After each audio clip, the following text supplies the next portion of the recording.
Tu travailles auprès des hommes agressés sexuellement. Ça doit te plonger au quotidien dans une réalité qui, assurément, est moins connue, ça c'est certain, moins exposée comme réalité dans notre société. On a plutôt une autre perception à cet égard-là. Est-ce que c'est un sujet un peu tabou, à ton avis?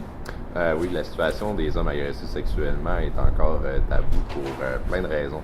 D'un, un peu, si on prend le cas de la masculinité classique, tu sais, un homme, c'est l'agresseur. Un homme, voir le rôle de victime, c'est extrêmement difficile. Donc, pour les hommes qui viennent me rencontrer, de franchir cette étape-là, de franchir justement toutes ces barrières que la société impose à l'homme qui doit être fort, qui doit être toujours en contrôle de ses choses, qui doit s'en sortir tout seul, qui doit être en mesure d'être l'homme de la situation en quelque sorte, ben, ça vient chercher justement cette fibre-là que l'homme qui vient dans le bureau, finalement, il rentre pas dans le bureau extrêmement confiant. Donc, cette espèce de contradiction pousse souvent l'homme à pas aller chercher d'aide, de rester tout seul avec ses expériences. Et généralement, la moyenne des hommes, pour vous donner une petite idée, c'est 45 ans avant qu'il dévoile une agression sexuelle. Donc, l'homme va rester très, très, très longtemps avec sa victimisation. Donc, il n'ira pas chercher de l'aide et une multitude de conséquences. Il y a une autre conséquence aussi qu'on ne parle pas beaucoup, généralement, avec le fait de la masculinité chez l'homme. Comme l'agression est une prise de pouvoir par un agresseur, l'homme ou les victimes en général vont aller chercher à reprendre le pouvoir. Et souvent, comme générateur de pouvoir, l'homme, c'est souvent par la colère qu'il va aller chercher ce pouvoir-là, ce qui amène souvent à des problèmes de délinquance. Donc, on retrouve, là, c'est une statistique maison qu'on a, mais un homme sur deux qui aurait été en prison aurait été agressé sexuellement. Donc, beaucoup d'hommes qui sont en prison auraient été victimes d'agressions sexuelles. Donc, on parle d'une réponse sociale, en quelque sorte, à la souffrance des hommes. On utilise souvent la délinquance comme réponse sociale pour aider les hommes, alors qu'on sait que c'est pas très efficace. C'est pas une problématique qu'on va parler beaucoup dans les médias. On va pas parler beaucoup, justement, que les hommes peuvent être victimes d'agressions sexuelles. Donc, souvent, les hommes ne se sentent pas concernés aussi par ces mouvements-là. Donc, ils vont rester souvent avec leur victimisation, avec les conséquences. Ils vont pas refuser d'en parler parce qu'ils se disent je dois être tout seul, on n'en parle pas, donc ça doit être quelque chose d'extrêmement rare. Donc ça, c'est extrêmement problématique parce que ça ne pousse pas les gens, les hommes à aller demander de l'aide parce qu'on s'entend qu'on soit un homme, une fille, les problématiques sont les mêmes. T'sais. On s'entend qu'une agression sexuelle fait des dommages extrêmement profonds dans plusieurs sphères de leur vie. Donc qu'on soit homme ou femme, ça n'a aucune importance au niveau de la gravité des choses. Fait que c'est très, très, très objectif. À bien des égards, c'est aussi inconcevable qu'un homme puisse être agressé par une femme. C'en est presque tabou. Fait qu'on en vient à supposer que la majorité des hommes ont été agressés généralement dans l'enfance ou l'adolescence par d'autres hommes. Mais qu'en est-il?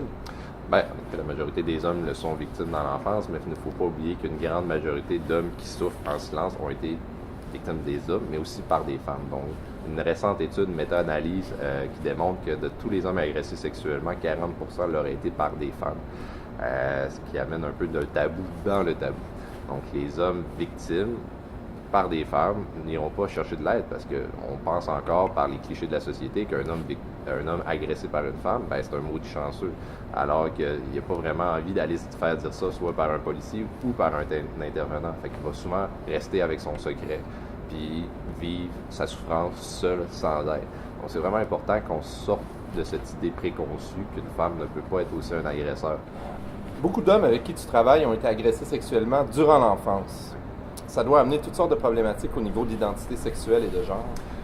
Oui, je remarque que les hommes qui ont été agressés durant l'enfance, lorsque ils se font agresser, c'est souvent leur première expérience sexuelle. Donc, ça cristallise beaucoup de problématiques. Ça amène une forme, je veux dire, une explosion, soit dans l'orientation, une confusion dans cette orientation sexuelle à cause que, c'est pas normal d'être agressé sexuellement. C'est pas normal dans un développement sain au niveau d'un individu d'avoir un traumatisme sexuel.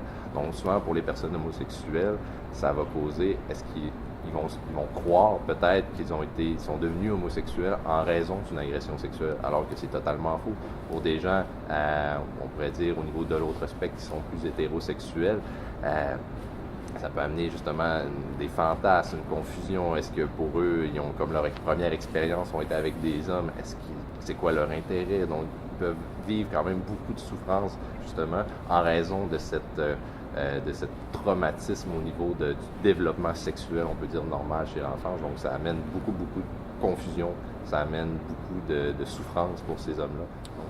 Quels sont, à ton avis, les principaux mythes auxquels tu dois faire face, auxquels les personnes, les hommes agressés sexuellement avec qui tu travailles doivent faire face? Oui, ben on parle souvent de l'érection, tu sais, parce qu'un homme, bon, souvent les hommes qui ont été agressés par des femmes, bon, mais comment tu as été fait pour être agressé? Donc les hommes, bon, ils vont avoir une érection, mais c'est un mécanisme qui est en quelque sorte normal d'avoir une érection lorsqu'une zone, c'est pas parce que la personne a du plaisir, c'est juste qu'il y a eu un frottement physique sur une partie du corps. Une stimulation. Hein. Exactement, une stimulation du pénis, et l'érection se produit, c'est pas parce qu'il y a un consentement, c'est pas parce qu'il y a du plaisir, c'est juste un peu comme une femme aussi qui va avoir de l'aspirine qui va, lors d'une agression sexuelle, c'est pas que la femme est excitée, c'est juste parce que c'est un mécanisme naturel. Donc pour l'homme, c'est la même chose avec l'érection, donc il ne faut pas associer érection et plaisir, il faut associer érection avec souvent stimulation, et lors d'une agression sexuelle, ça arrive souvent comme mécanisme en force.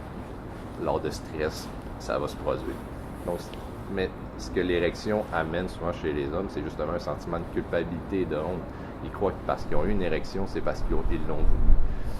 On entend souvent dire que, ou en tout cas, c'est une idée préconçue qui est souvent véhiculée, qu'une agression, qu'un homme, en fait, qui subit une agression, c'est moins grave qu'une femme qui subit une agression.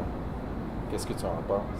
Ben non, c'est ça, malheureusement, c'est une erreur qu'on entend encore. De moins en moins, mais on entend encore des gens croire ça. Qu'on soit un homme, qu'on soit une femme, les conséquences d'une agression sexuelle sont extrêmement fortes, généralement.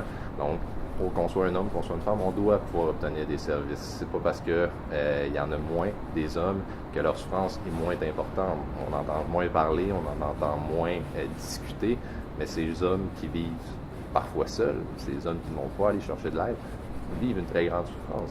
Donc, d'accepter aussi les hommes dans les mouvements, justement, de dénonciation pour pas qu'ils se sentent exclus et encore isolés en soi, selon moi, c'est très important. Si je comprends bien, la majorité des services qui sont offerts sont souvent dans une dynamique de non-mixité. Là, on peut retrouver dans une région des services offerts pour les femmes agressées sexuellement, mais pas d'équivalent pour les hommes. Parce que la problématique des femmes agressées sexuellement est une problématique reconnue comme une problématique de santé publique. Donc, le gouvernement a dû justement financer et a dû offrir des services dans toutes les régions du Québec pour aider ces femmes-là, ce qu'ils n'ont pas encore fait pour les hommes. Donc, on doit financer peut-être un peu plus de recherche parce que, bon, souvent, c'est l'argument qu'ils vont dire, il manque de données ou les données qu'on a au niveau de la sécurité publique, du taux de dénonciation chez les hommes est extrêmement faible.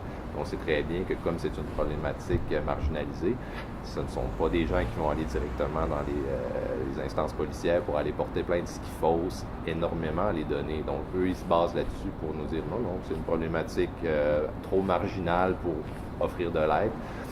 Ce qu'on leur dit, c'est que non, les différentes études, lorsque c'est des questionnaires, lorsque c'est des auto-rapportés, on voit des taux justement d'un homme sur 6, un homme sur 7, ce qui représente environ 700 000 personnes. Donc, ça permet aussi au gouvernement de ne pas financer, d'avoir un sous-financement aussi. Le fait que ça ne soit pas reconnu comme une problématique de santé publique.